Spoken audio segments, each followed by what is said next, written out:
আমি শুরুতেই বলেছিলাম, এই সম্পর্ক শুধুমাত্র একটা প্রয়োজন। সেখানে তুমি যদি নিজেকে অনুভূতির বেড়াজালে বেঁধে ফেলো, সেই দায়িত্ব আমার নয়, রাইট? চোখের সামনে এ কনিরাম বসে আছে। সাইবান আজ একটুও চিনতে পারছে না এতকাল যাবৎ জন্মদাত্রী ভেবে আসা মাকে। চিনতে পারছে না ভালোবাসার মানুষটাকে। এই দুনিয়া তো স্বার্থপর কেন? সাইবানের মাঝে রাগ, দুঃখ, অভিমান, কষ্ট, যন্ত্রণা কোনো অনুভূতি আর হচ্ছে না। সে শুধু ফ্যালফ্যাল করে তাকিয়ে আছে। রূপ বদলানো মানুষগুলোকে দেখছে, যাদের সে আপনের চাইতেও আপন ভেবে এসেছে। ইরামের চেহারা অতীব শান্ত। ওই চেহারায় কোনো আক্ষেপ, মায়া, করুণা কিছুই নেই। অচেনা এক রমণী, যার সম্পর্কে সাইবানের কোনো ধারণাই নেই। ইরাম স্বামীর মায়াবী মুখটার দিকে তাকালো। সেখানে এখনো বিশাল অবিশ্বাস। সাইবান কাঁপা কাঁপা হাত বাড়িয়ে তার কোলের উপর রাখা হাতটা ধরতে চাইল, কিন্তু শেষমেশ ধরল না। মাথা নিচু করে পথ হারানো শিশুর মতন আতঙ্ক নিয়ে ফিসফিস করল, আপনি শুধু একটিবার বলুন সব কিছু মিথ্যা। আমি এক বাক্যে আপনাকে বিশ্বাস করে নেব। এত বোকা কেন তুমি? নির্দয়ভাবে বলল ইরাম। ঝুঁকে এসে সাইবানের গালে হাত রেখে নিজের দিকে ঘোরালো। বলল, তুমি আমাকে ভালোবাসো আমি জানি, তবে একটা সত্যি কথা বলি, তুমি আমি মানুষটাকে ভালোবাসো, আমার পরিচয়গুলোকে নয়। ডিভোর্সি পরপুরুষের বাচ্চার মা, এগুলোই আমার স্বতন্ত্র পরিচয়। তুমি ভালোবাসো সেই ইরামকে, যে ইরাম এককালে তোমার কমফোর্ট জোন ছিল, অকলুষিত ছিল, যাকে তুমি মনের সব কথা খুলে বলতে পারতে বিনা দ্বিধায়, যার সামনে তোমাকে মুখোশ পরে চলতে হতো না। তুমি ব্যক্তি ইরামকে ভালোবেসেছ, মা ইরামকে ভালোবাসতে পারোনি, ডিভোর্সি ইরামকে ভালোবাসতে পারোনি। না হলে যখন সত্যিটা জানলে, তখন তোমার প্রথম প্রশ্নই নিজের মেয়ে বলে ডিভোর্সি এক বাচ্চার মাকে আমার সাথে বিয়ে দিয়েছ। এটা হতো না আলাদিন। সাইবান কিছু বলতে পারল না। বাক্যহারা সে। মস্তিষ্ক কোনো কিছুর তাল মেলাতে পারছে না। ইরাম অপর হাতটাও সাইবানের গালে ঠেকালো। দুই হাতের আঁচলায় তার মুখটা তুলে বলে গেল, এজন্য আমি তোমাকে দোষ দিচ্ছি না। আমাদের সমাজটাই এমন। এই সমাজের জীব আমরা। তাই আমাদের মানসিকতাটা জন্মগত। চাইলেই আমরা সেটাকে উপেক্ষা করতে পারি না। দিন শেষে সত্য এটাই যে, এই পরিস্থিতিতে দাঁড়িয়ে আমার কারো অনুভূতি নিয়ে আর কিছু যায় আসে না। এই বিয়েটা আমি আমার ছেলের স্বার্থে করেছিলাম। সেই স্বার্থ অনেকটাই হাসিল করে ফেলেছি। তবে আমি চাইনি সত্যটা এভাবে তোমার সামনে খোলাসা হোক। সাইবান নিগুড নয়নে তাকালো ইরামের দিকে। তার চোখ দুটো টলটল করে উঠল। শেষ একবার অতি আবেগঘন কণ্ঠে সে শুধালো, যদি যদি এসব না হতো, যদি আমি কিছুই জানতে না পারতাম, তবে তবে কি কোনো একদিন আপনি আমাকে নিজে থেকে সত্য বলতেন? ইরাম কয়েক সেকেন্ড গভীর দৃষ্টিতে সাইবানের মুখের পানে চেয়ে রইল। তারপর কফিনের শেষ পেরেক ঠুকে জানালো, না, কোনোদিন জানতে দিতাম না। এইটুকুই। উঠে পড়ল ইরাম। সকলকে এড়িয়ে চলে গেল সিঁড়ির দিকে। দপদপ পা ফেলে উপরে উঠে আড়াল হয়ে গেল বেডরুমে। অপরদিকে তখনও সেখানে ঠায় বসে রইল সাইবান। চোখে এক ফোঁটা অশ্রু আর নেই তার। পিছনে তখনও সারিকা, সামিয়া এবং মিসির দণ্ডায়মান। অথচ কেউ কিছুই বলতে পারল না। কি বলবে? সান্ত্বনা দেওয়ার মতন কিছুই তো আর বাকি নেই। অপরদিকে সামিয়া ভয়ে আছেন। তিনি কাছে গেলেই যদি তার ছেলে উত্তেজিত হয়ে পড়ে, যদি ঘৃণার চোখে তাকে দেখে, সেই দৃষ্টি তিনি সইতে পারবেন না। অথচ সকলকে হতবাক করে দিয়ে বাড়ির সব থেকে দুষ্টু, বদমেজাজি, রকচটা আর বেপরোয়া ছেলেটা আজ কিছুই করল না। না কোনো চিৎকার, না কোনো ভাঙচুর, না কোনো অতিপ্রাকৃত উপস্থাপন। ইরাম চলে যেতেই সেও মেঝে থেকে উঠে দাঁড়ালো। কারো দিকে তাকালো না।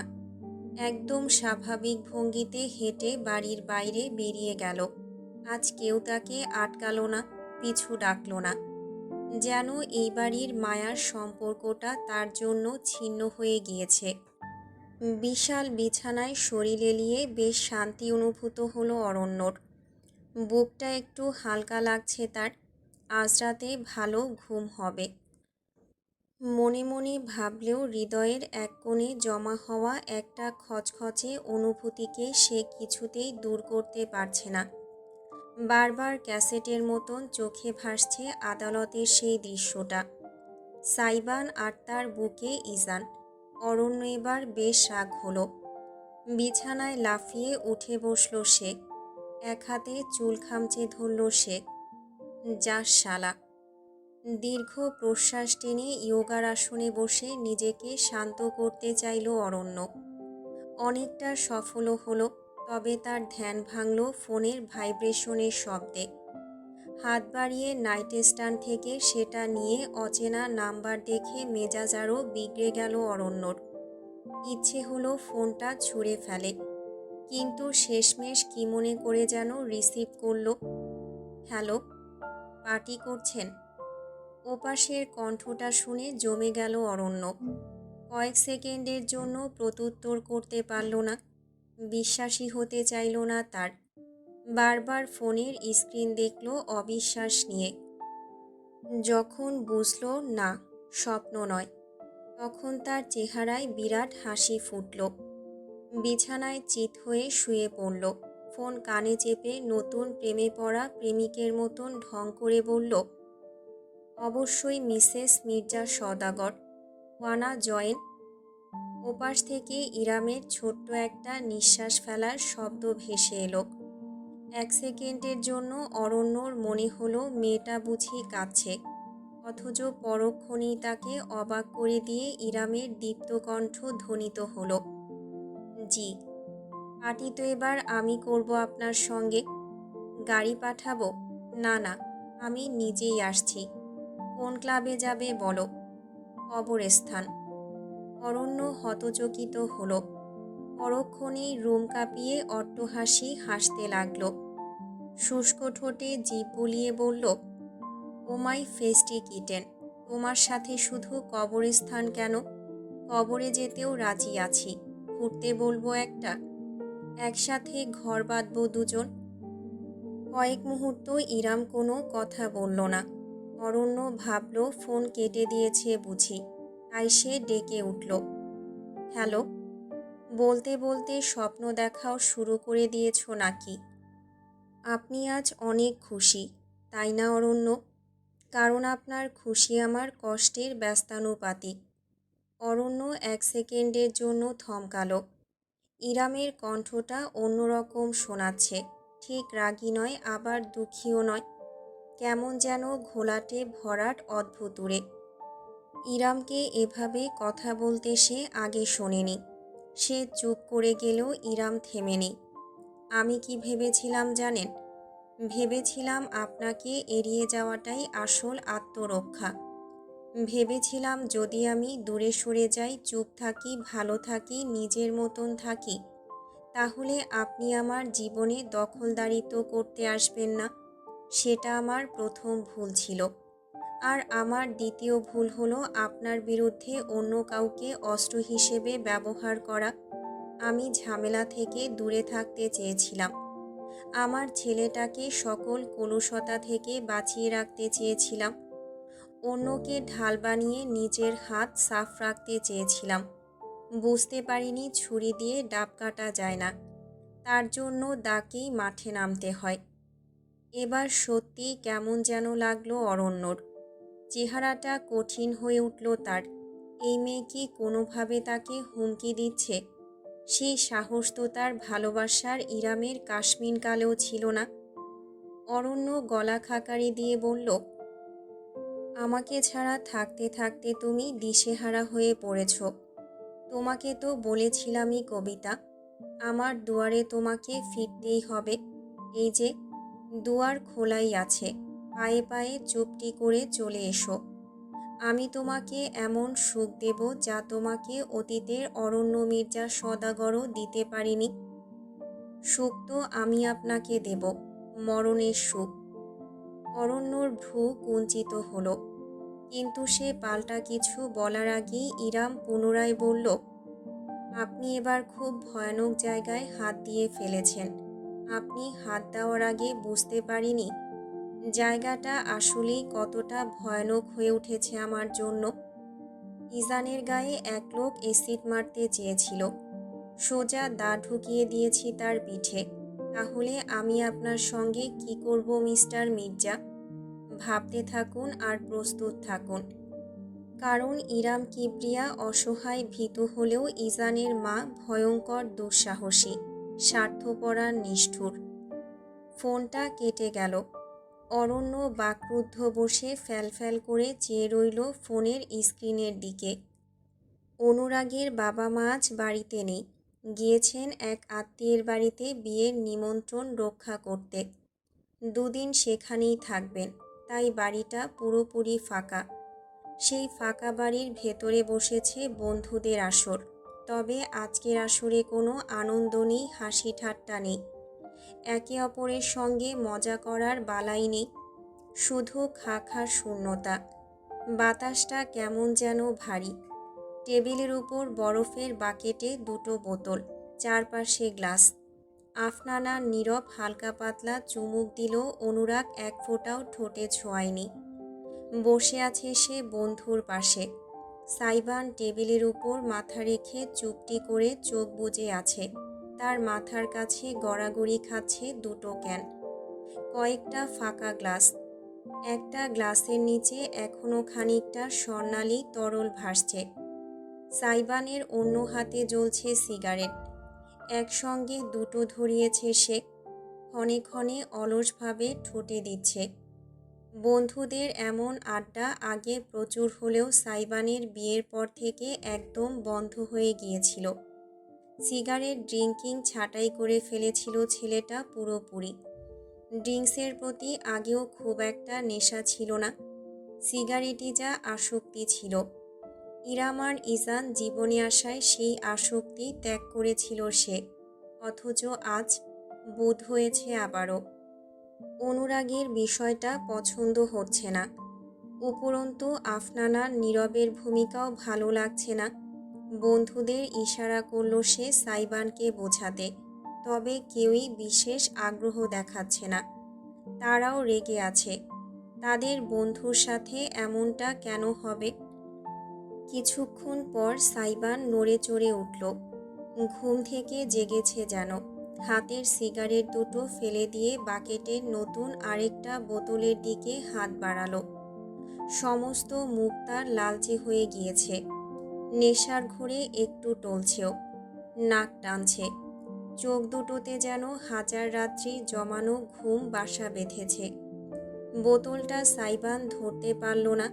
এর আগেই অনুরাগ খপ করে তার হাত ধরে বলল, আর না, এবার বেশি বাড়াবাড়ি হচ্ছে। সাইবানের ভ্রু কুঁচকে এলো। তোর টাকায় কিনেছি শালা। থাপড়ে অনুরাগের হাতটা সরিয়ে বোতলটা তুলে নিল সাইবান। তার জিভ জড়িয়ে গিয়েছে, কথাগুলো অস্পষ্ট হয়ে আসছে। তবুও ক্ষান্ত দিল না সে। কামড়ে ক্যাপ খুলে বোতলে সরাসরি চুমুক দিল। গ্লাসে ঢেলে পানি বা সোডা মেশানোরও প্রয়োজন বোধ করল না। ঢকঢক করে পান করতে লাগলো, যেন তরল পানি গলায় ঢালছে। খানিকটা ঠোঁটের কোণ বেয়ে তার গলা বেয়ে গড়িয়ে নেমে গেল বুক অবধি, পরোয়াও করল না। অনুরাগ বন্ধুর কাঁধে হাত রাখল, শক্ত গলায় বলল, নিজেকে সামলা সাইবান, এখন পাগলামি করার সময় না। তোর একটা গোটা পরিবার আছে, কত দায়িত্ব মাথায় আছে। জানি তোর কষ্ট হচ্ছে, তবুও please get A hold of yourself. তুই পুরুষ মানুষ। বোতল থেকে মুখ সরিয়ে খানিক কাশল সাইবান। তারপর বুকে চেপে আচমকাই বলে উঠল, কেন? পুরুষ মানুষ বলে কি বুকের ভেতর মন বলে কিছু নেই? পুরুষ মানুষ বলে কি আমার খারাপ লাগে না? সামলাবো? কিভাবে সামলাবো আমি? 25টা বছর যাকে মা বলে ডেকেছি, সে নাকি আমার মা না। এতগুলো দিন যাকে ভালোবেসে এসেছি, সে নাকি আমায় ভালোবাসে না। কিভাবে বিশ্বাস করব আমি? কিভাবে মানতে বলিস আমাকে? 25 বছরের হিসেব আমি একদিনে কিভাবে হজম করব? সাইবানের আখিজোড়া টলটলে হলো, অথচ এক ফোঁটা অশ্রু সে গড়াতে দিল না। চোখ বুজে বোতলে আবারও চুমুক দিল। যতটুকু অবশিষ্ট ছিল সেটুকু শেষ করে ফেলল। সরি টু সে, বাটি বিয়ে নিয়ে আমার আগেই খটকা লেগেছিল। সামি আন্টি জোড়াজুড়ি তোর চাইতে বয়সে বড় একজন মেয়েকে স্ত্রী হিসেবে মেনে নিতে বাধ্য করা। একটুখানি সন্দেহ তো হবেই। নেহায়েত বন্ধু বলে তখন মুখ ফুটে কিছু বলিনি। তাছাড়া তুই ওদের জন্য যা করেছিস এরপর আর বলার মুখ ছিল না আমার। তোকে এভাবে ঠকাবে আমি ভাবতেও পারিনি। ধীরস্থিরভাবে বলল নীরব। টেবিলে আঙুল ঘষছে সে আনমনে। সাইবান বন্ধুর কথা শুনলেও কিছুই বলল না, মজে রইল পানীয়তে। অনুরাগ নীরবে ধমক দিল, এই চুপ। তোকে কেউ কারো চরিত্রের বিশ্লেষক বানিয়েছে? কেস লড়তে লড়তে মাথাটা গেছে একদম। আগুন লেগেছে কোথায় দমকল বাহিনী হয়ে পানি ঢালবি তা না, পেট্রোল ছেটাচ্ছিস। ভ্রুকুচকে এবার খানিকটা গম্ভীর হলো অনুরাগ। তাছাড়া কোনো মানুষকে কখনো একপাক্ষিক বিচার করা উচিত না। সবাই এক পরিস্থিতির মধ্যে দিয়ে যায় না। কিন্তু তুই কি অস্বীকার করতে পারিস সাইবানের সঙ্গে ওদের গোটা গোষ্ঠী মিলে অন্যায় করেনি? নীরবের যুক্তির পিছনে এবার চুপ করে গেল অনুরাগ। মাথা থেকে ওসব চিন্তা ছেড়ে বন্ধুর দিকে মনোযোগ দিল। আফনান একটু বেশি খেয়ে ফেলেছে, তাই সে হঠাৎ নিজের গ্লাস উঁচিয়ে জোর গলায় বলে বসল, সবই বুড়ি মহিলার দোষ। ডিভোর্সি ভাম কোথাকার। স্বামীর একটু আদর সোহাগ পেয়েছে তো তাই মাথায় উঠে গিয়েছে। ওটাকে পায়ের নিচে 3 বেলা উত্তম মধ্যমের উপর রাখার দরকার ছিল। 32 বছরের আন্টি বুড়ির সাথে বুইড়া দাদু বিয়ে না বসে ফাঁসিয়েছে আমার আলাভোলা জুয়ান বন্ধুটাকে। সাংঘাতিক লোভী মহিলা, হকবাদ জোচ্চোর। প্রথমটায় চারদিকে পিনপতন নীরবতা রইল, কেউই কিছুই বলল না। অতপর টলতে টলতে টেবিল ছেড়ে উঠে দাঁড়ালো সাইবান। ঘুরে আফনানের কাঁধে হাত রাখল, উঠিয়ে দাঁড় করালো। আফনানও চোখে খানিক ঝাপসা দেখছে বিধায় কিছুই বুঝতে পারল না। সরলভাবে বন্ধুর সামনে দাঁড়াতেই আচমকা সাইবানের শক্তিশালী ঘুষি আছড়ে পড়ল তার চোয়াল বরাবর। ছিটকে গিয়ে মেঝেতে পড়ল আফনান, কুঁকড়ে গেল ব্যথায়। কাণ্ড দেখে লাফিয়ে উঠে দাঁড়ালো বাকিরা। সাইবান ঝুঁকে আফনানের কলার ধরে সপাসপ 2 গালে দুটো থাপ্পড় দিল। দাঁত কিরমির করে হিংস্র কণ্ঠে বলল, হুঁশ করে কথা বলবি, পরের বার মাটিতে পুঁতে ফেলবো হারামজাদা।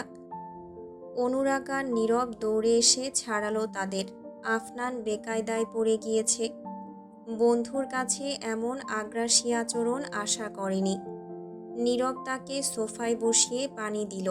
অপরদিকে অনুরাগ সাইবানকে টেনে পিছিয়ে নিল। মাথা ঠান্ডা কর, পাগল হয়ে গিয়েছিস তুই। ঝটকা দিয়ে অনুরাগের হাত থেকে নিজেকে ছাড়িয়ে নিল সাইবান। সামান্য টললেও টেবিল ধরে নিজেকে সামলে ফেলল। হাতের উল্টো পিঠে ঘর্মাক্ত মুখটা মুছল। তারপর কারো দিকে না তাকিয়েই বেরিয়ে গেল বাড়ির বাইরে। সবাই প্রথমটায় তাজ্জব বনে গেল। অনুরাগ নীরবকে বলল, তুই আফনানকে নিয়ে এখানেই থাক, আমি ওকে বাড়ি দিয়ে আসি। নীরব সায় জানালো। অনুরাগ বাবার গাড়ির চাবি নিয়ে বেরিয়ে গেল। মাঝরাতের দিকে সাইবানকে বাড়িতে পৌঁছে দিল সে। সারা রাস্তা অনেক কিছুই বোঝালো, তবে সাইবান কোনো উত্তর করল না। চুপচাপ বসে থাকলো সিটে। বাড়ি আসতেই নিঃশব্দে বেরিয়ে গেল গাড়ি থেকে। অনুরাগের দিকে ফিরেও তাকালো না। ড্রাইভিং সিটে বসে শুধু একটা দীর্ঘশ্বাস ছাড়তে পারল অনুরাগ। স্টিয়ারিংয়ে শক্ত হয়ে বসল তার আঙুল। বন্ধুর জন্য আপাতত সে সৃষ্টিকর্তার কাছে প্রার্থনা বাদে আর কিছুই করতে পারবে না। সাইবানের শারীরিক দুলুনি কমেছে, নেশার ঘোর কমে এসেছে। একদম সাধারণভাবেই সে বাড়িতে ঢুকলো যেন কিছুই হয়নি। সমস্ত হলরুম ফাঁকা, শুধুমাত্র দূরে সোফার এক কোণায় একটা ছায়ামূর্তি বসমান। সাইবান জানে ওটা সামিয়া, তবে তার দিকে এগোলো না সে। পুরোপুরি উপেক্ষা করে শুনশান বাড়ির সিঁড়ি বেয়ে উঠে গেল 2 তলায়। নিজের রুমে পৌঁছালো। ও, নিজের রুম আবার কি? এই বাড়িটাই তো তার হক নয়, সেখানে আর রুম? তবুও হালকা চাপানো দরজা ঠেলে ভেতরে ঢুকল সে। প্রথমটায় অসহ্য দেখতে পেল। চোখ পিটপিট করতেই দৃশ্যটা পরিষ্কার হলো। সময়টা মাঝরাত হলেও এখনও জাগ্রত ইরাম। বিছানার পাশে গ্রীবে যথারীতি ঘুমে আচ্ছন্ন ইজান। ইরাম দাঁড়িয়ে নিজের বেশ কিছু শাড়ি ভাঁজ ভাঁজ করে গুছিয়ে রাখছে। তার চেহারাটা শান্ত, অথচ চোখ দুটো কেমন যেন ফোলা ফোলা, লালচে হয়ে আছে। মুখেও ফোলা ভাব। অন্য কোনো সময় হলে সাইবান প্রশ্নবাণে জর্জরিত করত তাকে। আজ কিছুই বলল না। নিঃশব্দে ঢুকে বিছানার এক কোণায় বসে পড়ল। ইরাম নিজের কাজ থামিয়ে এক নজর স্বামীকে দেখল। তারপর পুনরায় কিছুই হয়নি এমন ভঙ্গিতে কাজ জারি রেখে ঠান্ডা গলায় বলল, ড্রিঙ্কস করেছো কেন? সাইবান নড়ল না, কোনো উত্তর দিল না। ঠায় বসে রইল ওভাবেই। ইরাম শাড়ি ভাঁজ করা শেষ করে এবার কামিজগুলো ভাঁজ করতে লাগল। ইজানের কাপড় চোপড় ইতিমধ্যে গোছানো হয়ে গিয়েছে তার। অনেকটা সময় দুজনের মাঝেই অদ্ভুতরে নীরবতা রইল। তারপর একদম হঠাৎ করেই মুখ খুলল সাইবান। জড়ানো খসখসে গলায় বলল, আপনি বলেছিলেন যদি আমি না চাই তাহলে আপনি আর আপনার ছেলে আমার জীবন থেকে চলে যাবেন। বলেছিলাম। স্বীকার করে নিল ইরাম। কাজ থামিয়ে এবার নাইট স্ট্যান্ড থেকে পানির বোতল তুলে নিল। গ্লাসে ঢেলে ধীর পায়ে এগিয়ে স্বামীর সামনে দাঁড়ালো। হাতে দিল না, নিজে ধরল ঠোঁটের সামনে। সাইবানও আপত্তি করল না, চুমুক দিয়ে পানি পান করে নিল। ঘোলাটে চোখে দেখল ইরামকে। পানি পান শেষ হতেই ইরাম গ্লাসটা সরিয়ে রাখল। সাইবান হাতের উল্টো পিঠে মুখ মুছে জিজ্ঞেস করল, আপনার ডিলটা এখনও বহাল আছে? হুম। সাইবান দীর্ঘ 1 মিনিট ইরামের মুখের দিকে তাকিয়ে রইল। তারপর গভীর গলায় বলল, দেন লেটস গেট ডিভোর্সড।